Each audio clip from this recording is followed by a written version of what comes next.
The crystal glasses rattled against the mahogany table. That was the first thing I noticed. Not the anger in my husband's voice, but the physics of his rage shaking the expensive vintage Merlot I had paid for. Justin stood over me, his face flushed, pointing a shaking finger at the door. "Say sorry to my sister right now," he shouted, his voice echoing off the vaulted ceilings of the vineyard estate. "Apologize for your attitude or leave my house." 18 people, family, business partners, investors, went dead silent. They looked at me, waiting for the tears, waiting for the submission. Instead, I looked at the wine. Then I looked at him. And I made a choice that didn't just end the dinner. It ended an era. Before I tell you exactly how I destroyed them, drop a comment and let me know where you're listening from and what time it is for you right now. I'd love to know who's part of our community. For 7 years, my body had been trained to shrink. When Justin raised his voice, my shoulders would curve inward. When Nicole made a snide comment, my eyes would drop to the floor. It was a survival mechanism, a way to minimize the surface area for them to attack. But tonight, as the echo of Justin's ultimatum bounced off the wine glasses, something in my posture simply corrected itself. My spine straightened. My chin lifted. I felt a strange, cold clarity wash over me, like stepping out of a humid room into a freezer. I wasn't Jessica the wife anymore. I was Jessica the auditor, and I had just spotted a massive discrepancy. Tears are a liability in my line of work, so I shut them down. Begging is for people who have no leverage, and I realized in that moment I held all of it. I didn't look at the 18 guests who were staring at me with a mix of pity and embarrassment. I simply pushed my chair back. The wood scraped loudly against the floor, a sharp, deliberate sound that made Nicole flinch. I stood up. I smoothed the front of my dress, not out of nervousness, but out of habit, the same way I straightened a stack of files before a deposition. I walked around the long banquet table. My heels clicked rhythmically on the hardwood, the only sound in the room. I could feel their eyes tracking me, expecting a scene, expecting an apology. I stopped directly behind Nicole's chair. She smelled like expensive perfume and unearned confidence.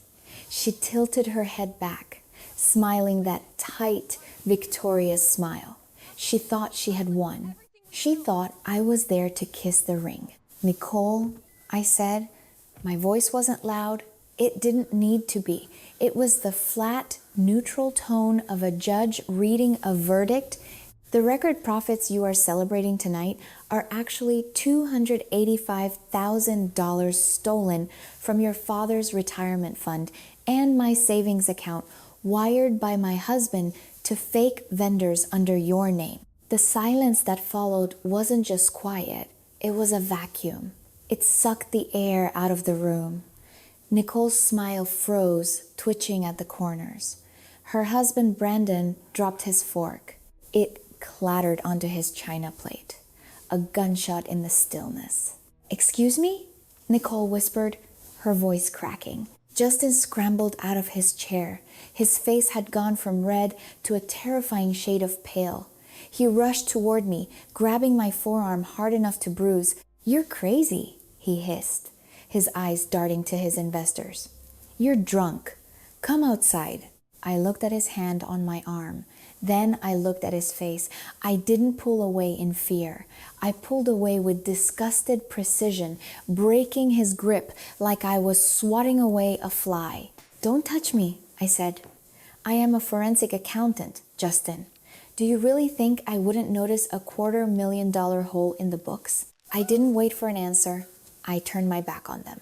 I walked past his stunned parents, past the investors who were rapidly doing their own mental math, and walked out the heavy double doors into the cool night air. Behind me, the party imploded. I heard shouting. I heard Nicole screeching that I was a liar. I heard a glass shatter. But I kept walking. I got into my car, locked the doors, and turned the ignition. As I drove away from the vineyard, Leaving the lights and the noise in the rearview mirror, the silence inside my car felt heavy and unfamiliar. It didn't feel like loneliness. It felt like the first deep breath I had taken in a decade.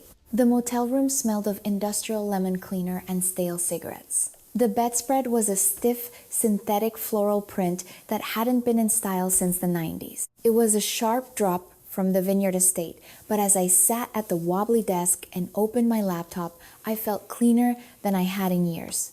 The TV stayed black. My mother's contact info remained untouched. I logged into the cloud server where I kept my life's work. Not my work for the firm, my work on them. The blue light of the screen illuminated the room. I opened the spreadsheet titled simply J&N Liabilities .xlsx. For 7 years, this had been the dynamic. Nicole was the visionary. She was the one with the big ideas, the entrepreneurial spirit, the one who was going to put the family name on the map. She launched a boutique clothing line that folded in 6 months, then a luxury lifestyle coaching app that never made it out of beta, then a high-end dog grooming spa that was shut down for health code violations.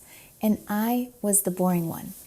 The steady paycheck, the compliance officer, the one who didn't understand dreams. I scrolled through the rows of data, watching the story of my marriage play out in red ink. October 12th, $15,000 wire transfer. Consulting fee, Nicole. January 4th, $8,200. Credit card payment, account holder, Justin. Soho House membership, Prada handbag, flight to Tulum. I remembered that January. I had asked Justin why our savings account hadn't moved despite my bonus. He had sighed, giving me that look of weary patience he reserved for when I was being difficult. "You're so rigid, Jessica," he had said, pouring himself a drink. "You treat family like a compliance report. Nicole is building something. You have to spend money to make money. Why can't you just support us? Why do you have to be so stingy?" Tingy. That word had been his favorite weapon. It was designed to make my prudence feel like a character defect. I stared at the screen, and for the first time, I didn't feel the shame he had programmed into me. I felt the cold, hard logic of an audit. I realized then why I had stayed, why I had let them drain me for so long. I had been treating their abuse like a tax. In my head, I had classified my silence as the cost of goods sold. I thought that if I paid enough, if I covered enough losses, swallowed enough insults, and signed enough checks, I would eventually purchase a happy marriage. I thought I was paying premiums on an insurance policy that would one day protect me. I believed that if I paid the peace tax faithfully, eventually the audit would clear and I would be accepted. But looking at the numbers now, the math was undeniable. This wasn't a tax, it was a Ponzi scheme. The interest rate on their love was predatory. It compounded daily, and the principal never went down. No matter how much I paid, the debt of not being good enough only grew larger. I closed the spreadsheet. The hum of the mini fridge was the only sound in the room. I wasn't an investor anymore. I was liquidating the asset. The next morning, my phone didn't just ring, it convulsed. It vibrated against the cheap laminate nightstand with the frantic energy of a panicked animal. I watched the screen light up, displaying a parade of names that used to make my stomach tighten with anxiety. Now, I just watched them with the detached curiosity of a scientist observing bacteria under a slide. First, it was Justin. His texts arrived in a rapid-fire staccato of threats and deflection. "You humiliated my father. You ruined the night. Pick up the phone, Jessica. Stop acting like a child." Notice the pattern.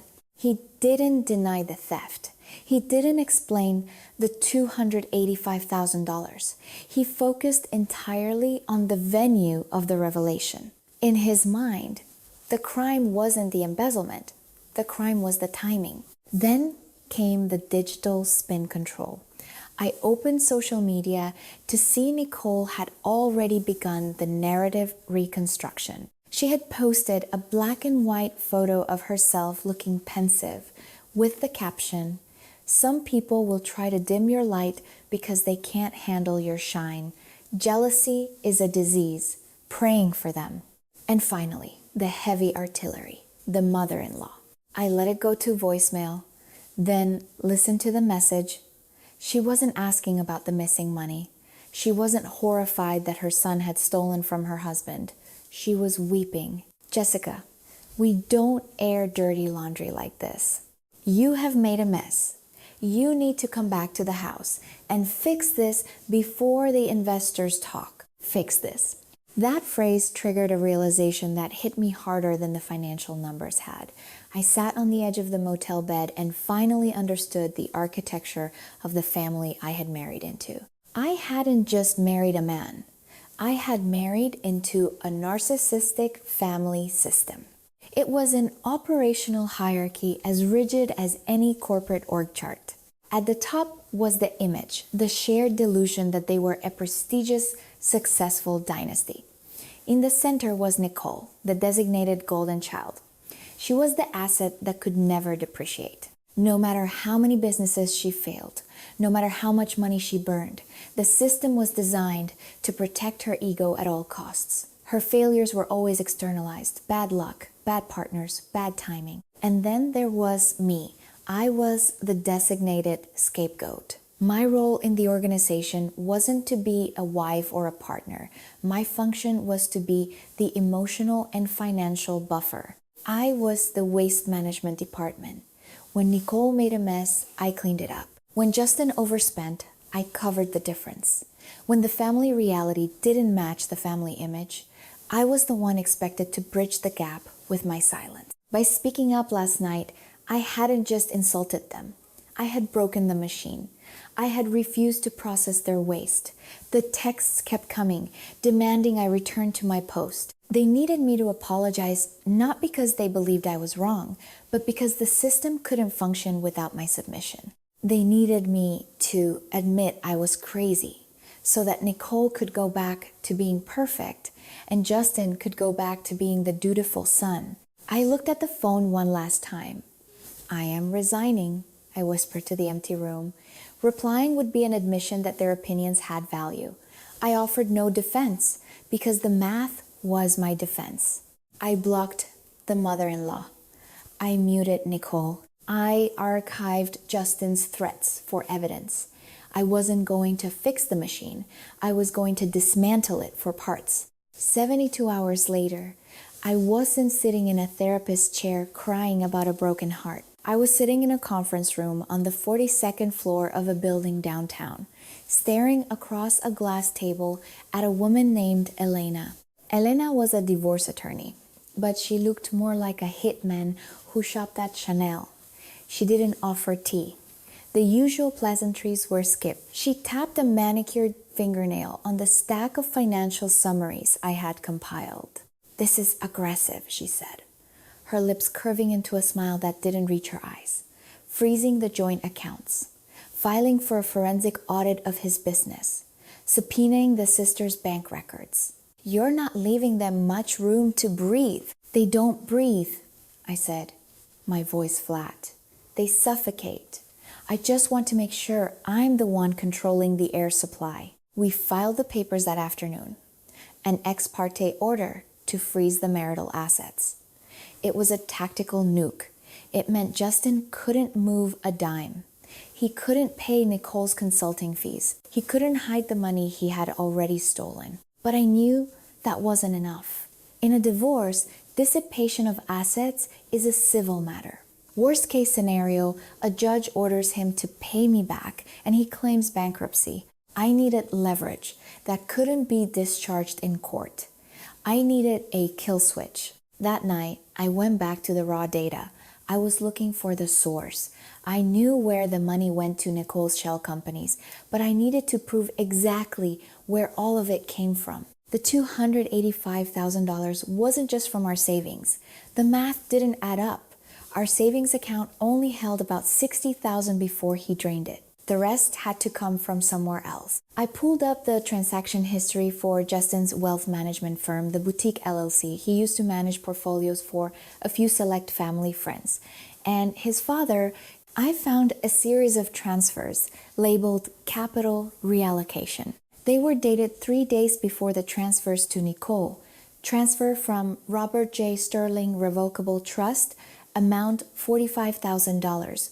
Authorization PDF attached. I opened the PDF. It was a standard withdrawal form authorizing the movement of funds for investment purposes. At the bottom was my father-in-law's signature, Robert Sterling. I stared at it. I had seen Robert sign his name 1,000 times on birthday cards, on checks, on the deed to the vineyard. Robert had a tremor in his right hand. His R was always shaky at the top loop, and he never connected the S to the T. This signature was fluid, confident. The ink pressure was heavy on the downstrokes. I opened another window on my laptop and pulled up a copy of our marriage license, a document Justin had signed 7 years ago. I placed the windows side by side. I zoomed in to 400%. There it was, the tell. Justin had a specific tick when he wrote. He finished his letters with a sharp upward flick, a microscopic flourish of arrogance. The T in Robert on the withdrawal form had the exact same flick as the N in Justin on our marriage license. The slant was identical. The pen pressure was identical. My breath hitched in my throat. He hadn't just mismanaged funds. He hadn't just borrowed from Peter to pay Paul. He had forged his father's signature to loot his retirement trust. I sat back in my chair, the glow of the screen illuminating the realization washing over me. This wasn't a civil dispute anymore. This wasn't about alimony or division of property, wire fraud, forgery, elder abuse.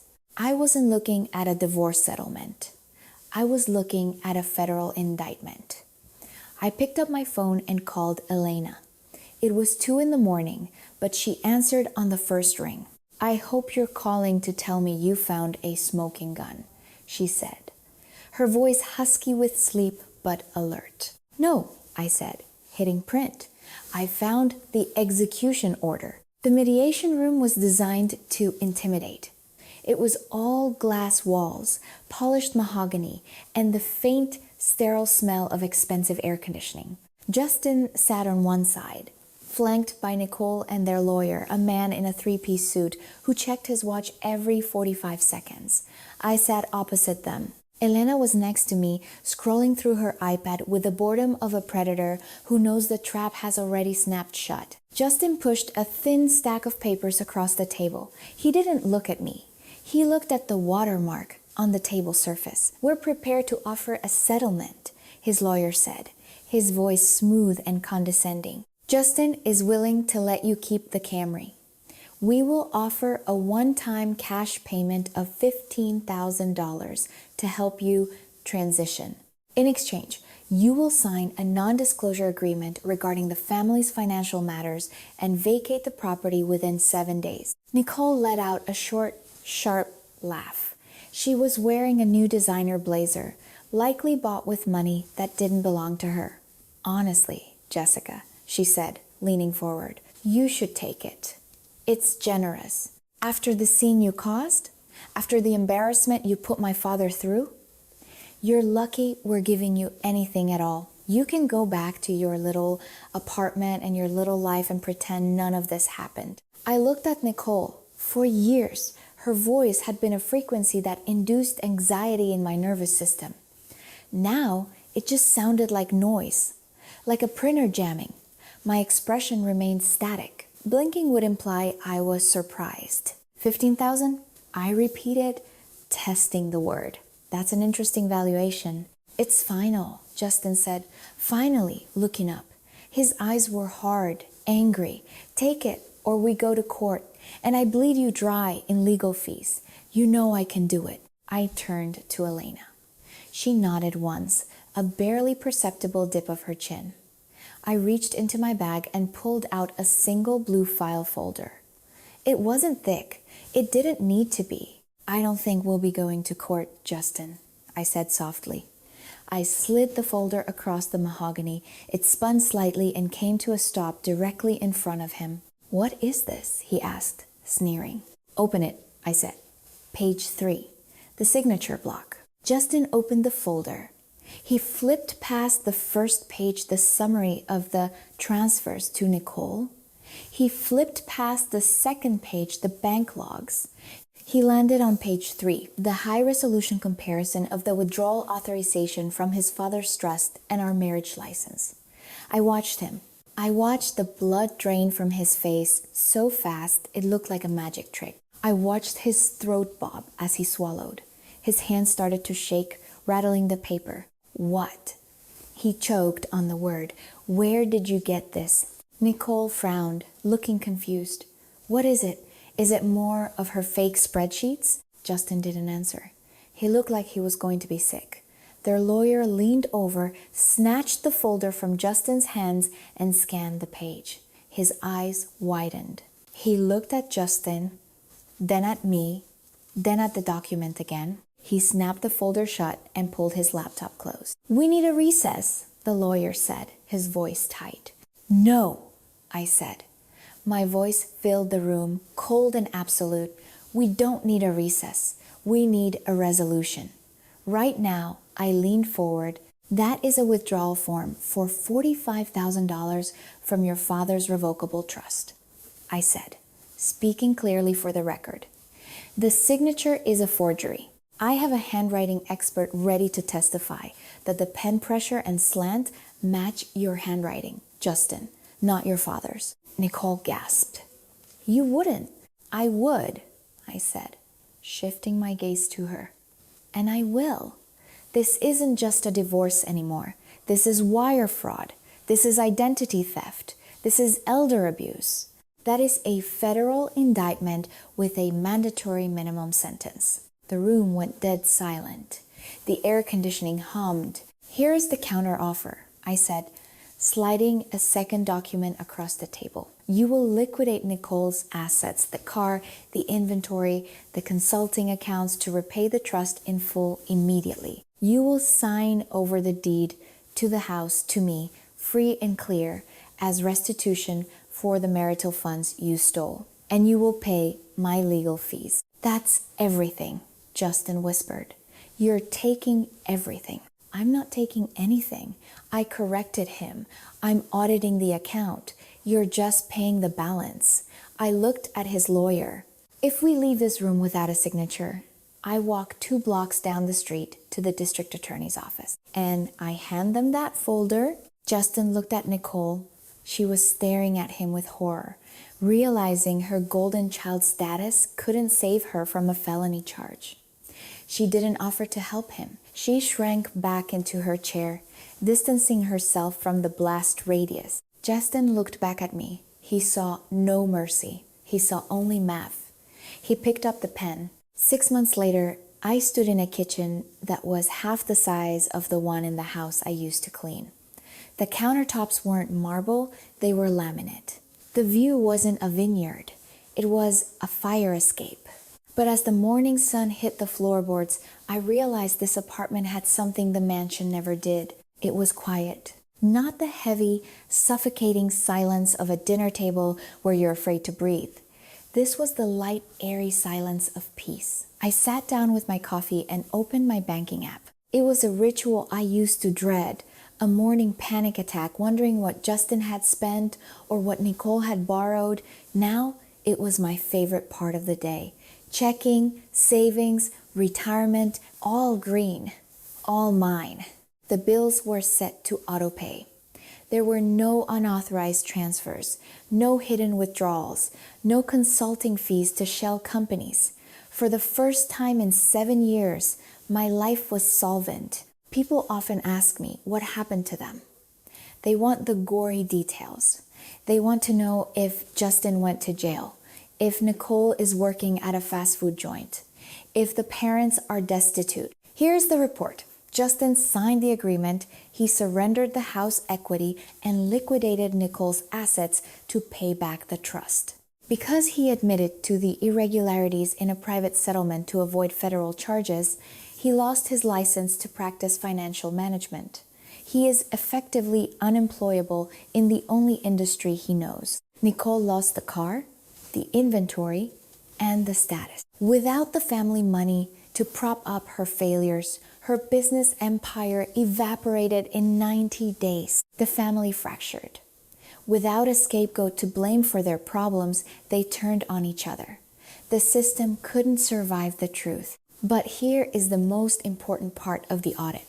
I don't care. A lot of people think the goal of leaving a toxic relationship is revenge. They think victory looks like standing over your enemies and laughing while they burn. But that's still an emotional investment. That's still letting them live in your head rent-free. I finally understood the power of indifference. The opposite of love isn't hate. Hate takes energy. Hate requires maintenance. The opposite of love is indifference. It is looking at the people who used to define your worth and seeing nothing. No anger, no pity, just a closed account. I deleted their numbers not because I was bitter, but because I no longer budget for their drama. They are a sunk cost. And in accounting, you don't agonize over sunk costs. You write them off and you move forward. I finished my coffee and rinsed the mug. I had work to do. I had clients to protect, fraud to uncover, and a life to build. I wasn't Jessica the victim or Jessica the wife. I was just Jessica. And for the first time in my life, the books were balanced. Your dignity is the one asset you can never afford to liquidate. If this story spoke to you, share it with someone who needs to close the account on a toxic relationship. Your dignity is the one asset you can never afford to liquidate. If this story spoke to you, share it with someone who needs to close the account on a toxic relationship.